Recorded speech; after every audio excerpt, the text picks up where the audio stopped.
Bonsoir, soyez les bienvenus dans ce premier numéro 2013 du magazine Autorally, un numéro spécial Rallye Monte-Carlo, une épreuve singulière qui ouvre une saison où nous voyagerons aux quatre coins du globe sur tous les types de terrains en compagnie des meilleurs pilotes, du meilleur consultant Georges Biard et partiellement de Sébastien Loeb. Loeb qui ne disputera pas toute la saison 2013. Le nonuple champion du monde a choisi d'arrêter progressivement sa carrière en rallye pour se tourner vers la compétition sur circuit. En attendant, il tenait absolument à être au départ du 81e rallye Monte-Carlo avec le numéro 1. Il s'est imposé ici à 6 reprises et cette année, la QV 2013 s'annonce particulièrement enneigée comme dans les années 80. Bonsoir Georges Biard. Bonsoir Gérald. Et oui, des conditions qu'on n'a plus vues depuis 20 ans pour ce rallye chargé de neige mais aussi d'exploits. Un magnifique championnat s'offre à nous avec le retour du rallye d'Australie. En septembre.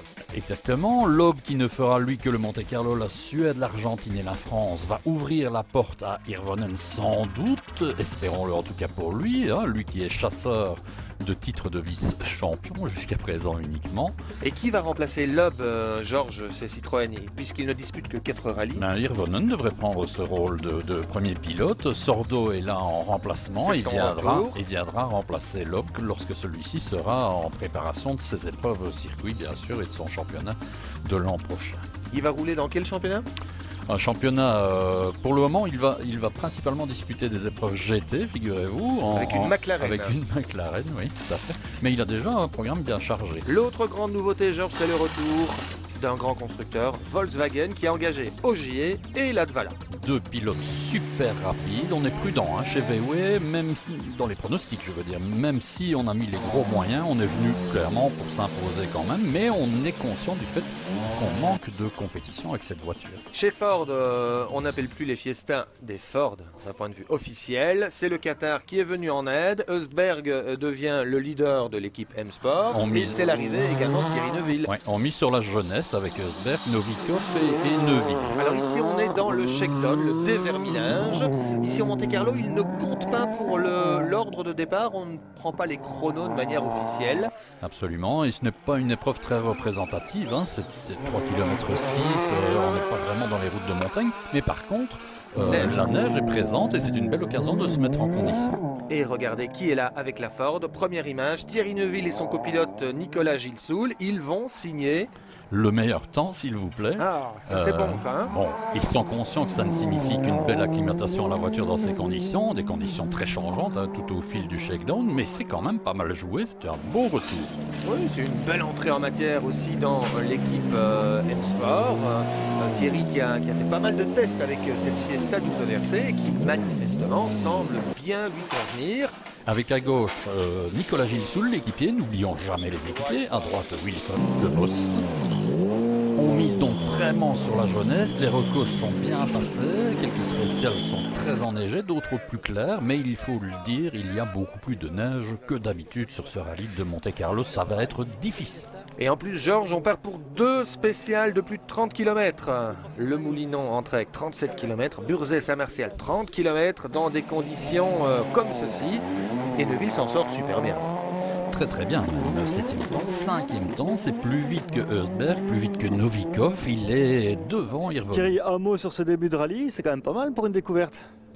Ouais, c'est pas mal, on découvre toujours la voiture, voilà, on a été très prudent dans la première, dans la deuxième, les conditions très délicates, mais au moins c'était un peu partout pareil, donc on a un peu compris comment ça marchait et au fur et à mesure dans la spéciale, on a amélioré un petit peu. Mais voilà, jusque-là, pas pris de risque, juste rouler et être sûr d'être au bout de la spéciale. Et c'est Sébastien Loeb qui s'était lancé à 9h du matin en première position avec ce Citroën DS3 sur les spéciales de ce Monte-Carlo. On est parti sur du sec et ensuite on s'est retrouvé sur la neige. Il est battu dans le Moulignon, la première spéciale, mais il va frapper fort dans Burzet et reprendre la tête Ce monsieur est décidément le dominateur du rallye de Monte-Carlo. Là, on était avec Hirvonen qui pointe seulement en 6e position. Voici la Volkswagen avec Latvala qui, lui, est seulement 9e à 1 minute 25, Georges. Il n'est pas à l'aise, il a même pris des pénalités routières en essayant de régler sa voiture, il n'y arrive pas. Ogier, lui, il attaque, il met du gaz, ça première c'est clair. spéciale, meilleur temps. Meilleur avec la temps. Volkswagen Polo, c'est bien parti pour une toute nouvelle saison avec ce nouveau constructeur. Il reste beaucoup de kilomètres et on nous annonce la neige pour la fin de rallye. Donc s'il neige dans le Turini et qu'il y en a beaucoup, ça peut être très pénalisant d'être devant. Et au plus on va partir loin, au plus on va être avantagé. Donc on va pas attaquer à fond pour essayer d'avoir 3 minutes, hein, mais on va essayer d'en prendre encore un peu si on peut. Ça calcule déjà. Et Loeb est en tête après 2 spéciales avec 6 secondes 7 d'avance sur la Volkswagen Polo de Sébastien Ogier. Neuville, lui, va signer dans la 3e spéciale le 6e temps chrono. Et puis, badaboum, Georges, la voiture revient sur la remorque.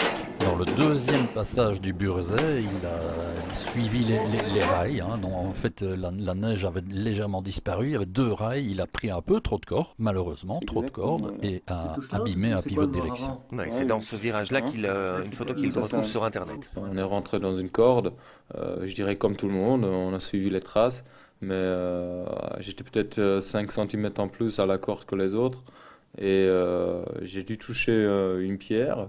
J'ai senti un impact en tout cas, mais j'ai pu continuer ma course jusqu'à ce qu'à un moment, après quelques cordes en plus, j'ai senti qu'il y avait un problème.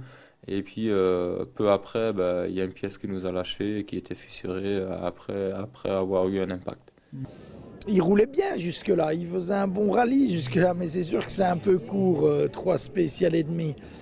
Bon, c'est la course. C'est un garçon qui est trop confiant. Mais je ne sais pas s'il est trop confiant parce qu'il partait vraiment avec l'idée de finir le rallye et d'être sérieux et de faire attention, quoi. Mais je crois qu'il a un petit peu l'attitude à la Yarimati et tenté par les coupes. Et les coupes, il y a des pilotes comme ça qui sont toujours tentés par les coupes, qui croient que ça va plus vite. Et pour moi, les coupes, c'est toujours les roulettes russes. Et ça, c'est encore une roulette russe. C'est des endroits où on peut gagner 10 millisecondes et on peut perdre la roue. Donc pour moi, ça vaut jamais trop la peine de les jouer, ces roulettes russes-là, mais bon. Je dirais que ouais, c'est sûr qu'on va souvent dans les cordes, mais quelque part, c'est une habitude belge qu'on a pris, mais on a déjà fortement diminué. Ça prouve aussi que voilà, on a rarement des crevaisons. Je ne me rappelle plus d'avoir changé une roue en course, mais voilà, aujourd'hui les pneus aussi ils sont tellement durs que c'est plus le pneu qui crève, c'est une pièce de suspension qui casse. Donc voilà, il va falloir encore travailler là-dessus, c'est sûr. On a un peu l'impression qu'il parle de malchance, mais la malchance, rappelons-nous, ne se provoque pas. Il doit repasser en mode apprentissage encore quelques rallyes. Et on l'a vu, Georges Loeb termine la journée avec 1 minute 20 d'avance sur Sébastien Ogier. J'ai attaqué à bloc toute la journée et c'est vrai que cet après-midi ça a bien payé. On a fait une grosse différence dans les 2 spéciales même. Donc ouais, c'est sûr que ça nous donne une petite avance, enfin même une bonne avance pour une journée plus d'1 minute. Donc c'est top. Maintenant, faut se dire qu'il reste quand même 3 jours piégeux et que c'est loin d'être fini. Jeudi matin, on scrute le choix pneumatique chez Citroën et Volkswagen et Ford. Tout à fait. Il faut savoir que le nombre de pneus est limité. Il y a un nombre maximum. Et en ce qui concerne les pneus neige, on a un maximum de 30 pneus. Ce sont des pneus neige comme ceux qu'on met sur nos véhicules de série ? Des pneus neige avec une gomme évidemment développée pour le racing, pour la course, mais le nombre de pneus neige étant limité à 30 au maximum, 10 neiges et 20 neiges cloutées au maximum, on se gratte la tête parce qu'on risque de ne pas en avoir assez, puisqu'on annonce des chutes de neige pour la suite du rallye. Même chose, donc jeudi, on va de nouveau retrouver de la neige, comme au shakedown, comme lors de la journée inaugurale. On est parti pour 2 fois 3 spéciales en Ardèche et en Haute-Loire.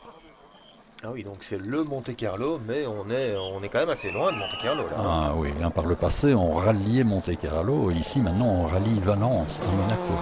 Alors l'homme a 1 minute 20 d'avance sur Ogier. Il va lui concéder un peu moins de 3 secondes sur les 3 premières spéciales. Ogier qui pointe toujours en deuxième position à 1 minute 17 avec l'Apollo. Et Ogier qui commence très bien toutes ses journées, puisque systématiquement, il signe le meilleur temps de la première spéciale du jour jusqu'à présent. Derrière, on retrouve Dani Sordo à présent en 3e position.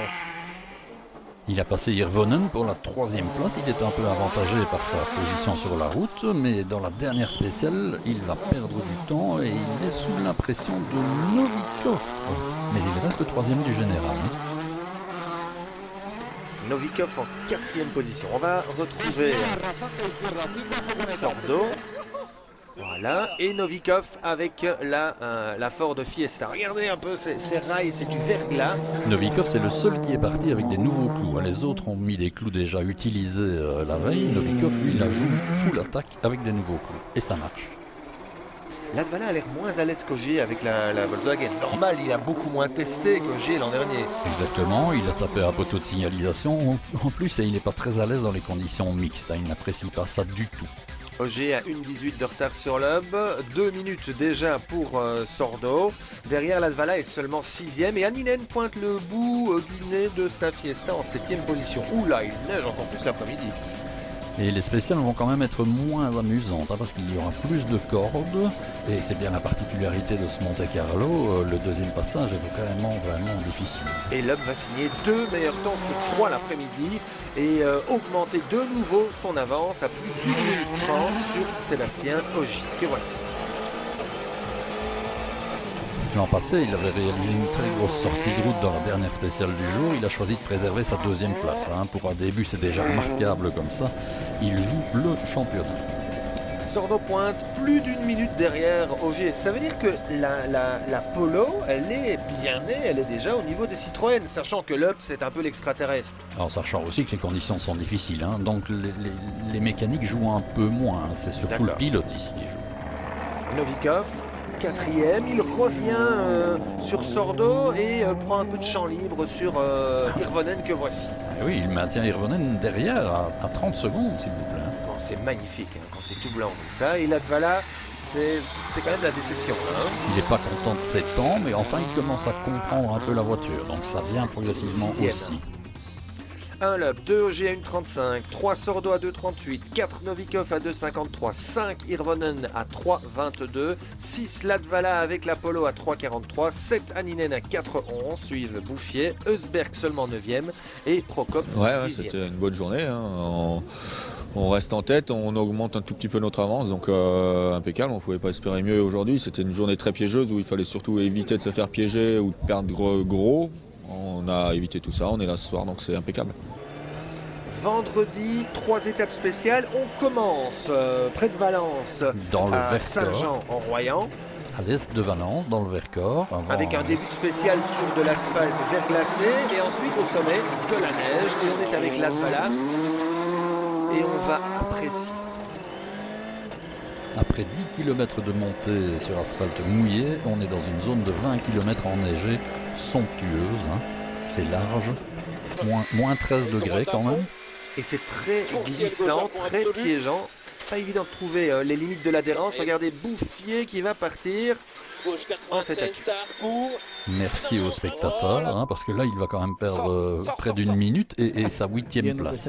Sordo aussi nous explique qu'il est parti en tête à queue dans la même spéciale. Et Novikov devient de plus en plus proche, il revient à 7 secondes.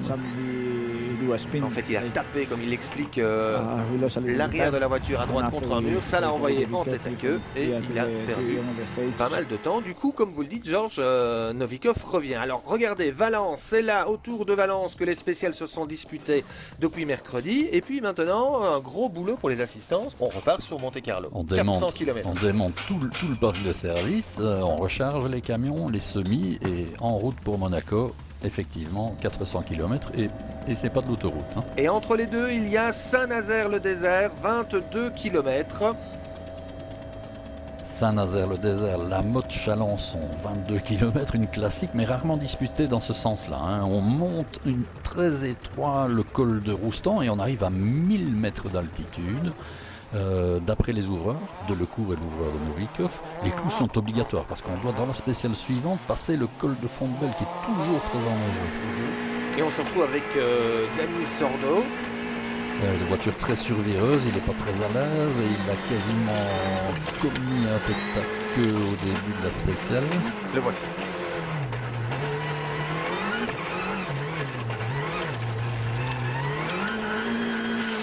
On le voit, c'est à l'accélération, la voiture est vraiment terriblement survireuse. 9e temps, il perd la 3e place dans cette mauvaise manœuvre. Du coup, c'est Novikov qui prend la 3e place, le jeune russe. 2e temps. En fait, il va maintenant mettre 2 pneus neige à l'avant pour la spéciale suivante, garder ses clous à l'arrière. Donc vous voyez comment jouent les pilotes. On mixte, on mélange les pneus, on essaie de s'en sortir au maximum. Rosberg, le 4e du championnat du monde l'an dernier. Peut-être le jeune qui monte. Ici, il va signer le meilleur temps. C'est son premier scratch pour son premier Monte-Carlo. C'est pas mal du tout dans une spéciale comme celle-là. Saint-Nazaire, le désert, ça vous donne une petite idée de la solitude du pilote en spécial.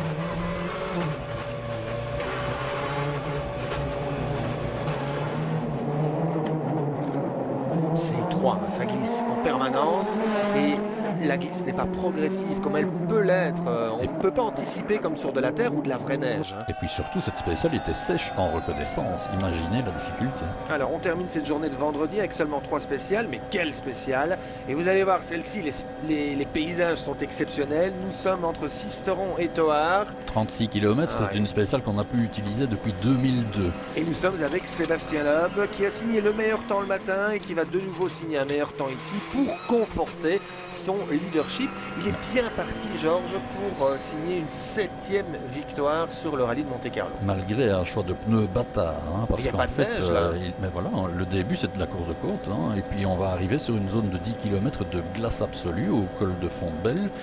Et il faut pouvoir passer ce col et ses épingles. Ah oui, et conserver des pneus en état. Là, il n'y avait plus de clous.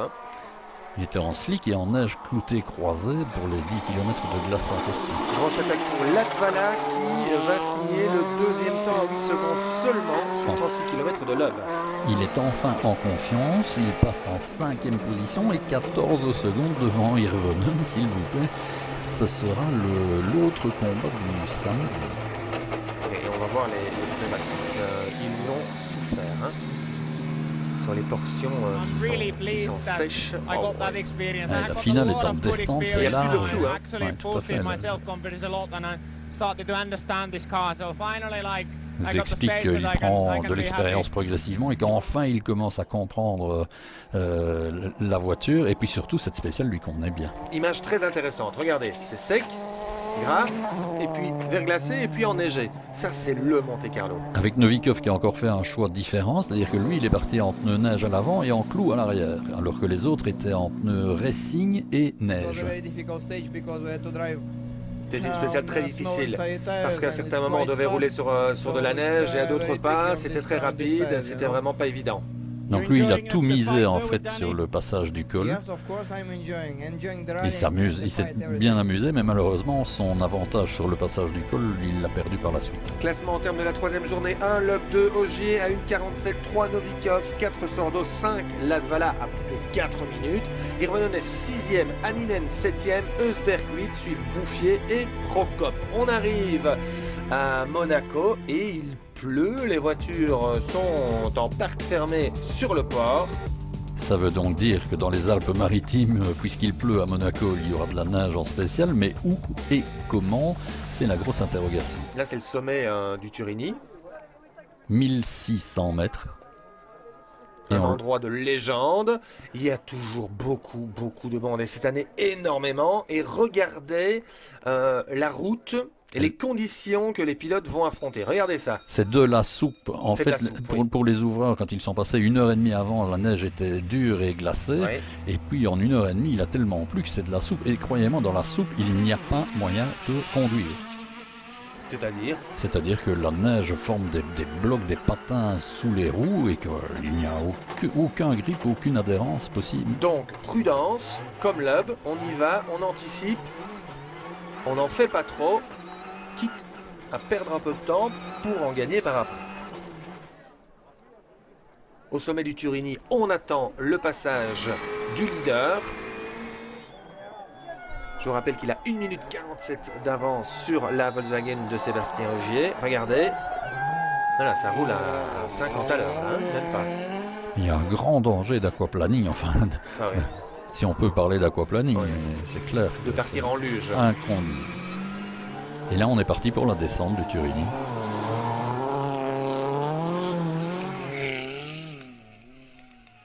Et toute la maîtrise de l'homme. Novikov s'élance. Ah, c'est chaud, hein, c'est la grosse bagarre pour la 3e place avec Sordo. Il a un bon ouvreur, hein, Delecourt et Giraudet sont quand même des spécialistes et jusque-là, ça a super bien marché. Jusque-là. Tout début de spécial. Kilomètre 3.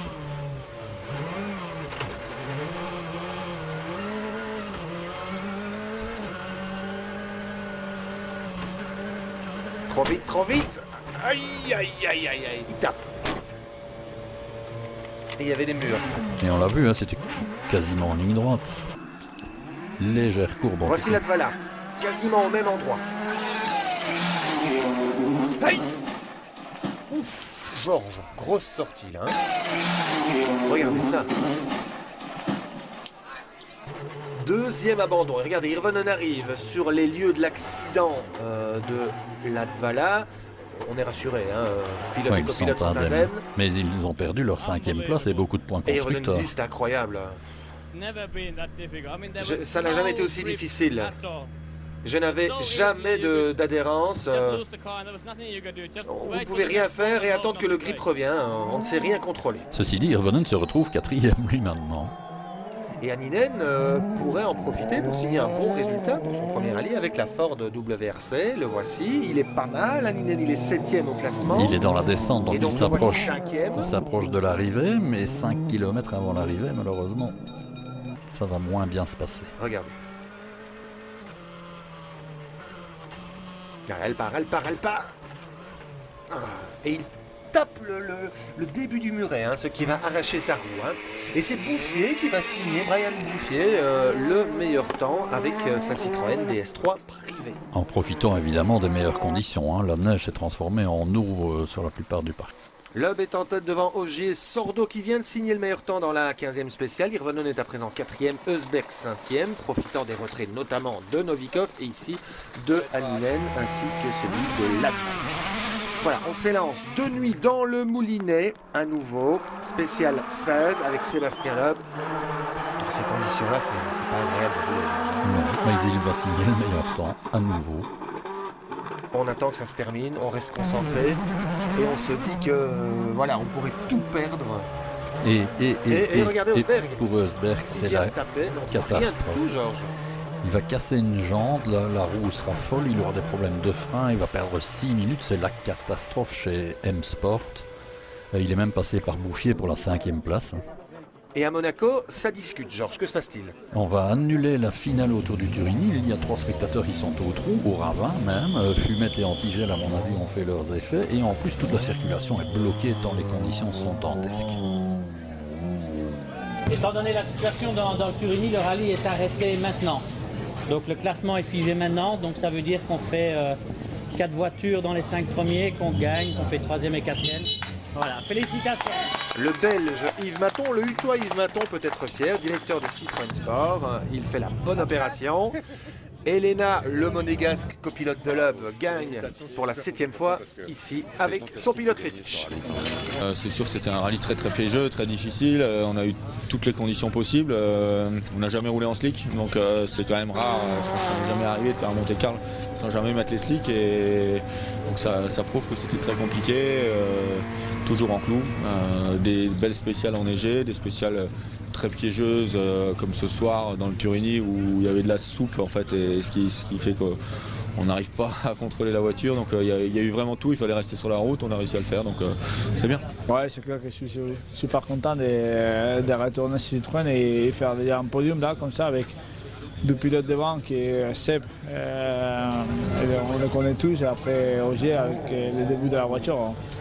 On n'a pas espéré vraiment qu'il était proche comme ça, mais on savait que la voiture il était bien travaillée et lui il était un bon pilote, donc troisième derrière tous les deux, c'était pour moi des conditions comme ça, c'est un bon résultat. Oui, un bon résultat pour Sordo, 3e, Ogier 2e, sachant que Loeb ne dispute pas l'entièreté du championnat. Ces deux-là, avec Hirvonen, pourraient jouer le champion pilote cette année. Côté constructeur... Ah, super opération pour Citroën, là, évidemment. Hein. Regardez le classement, et là, on a frappé fort dès le début. Pourtant, chez Volkswagen, on est ravi, comme l'explique Jost Capito, qui nous vient de chez Ford, lui.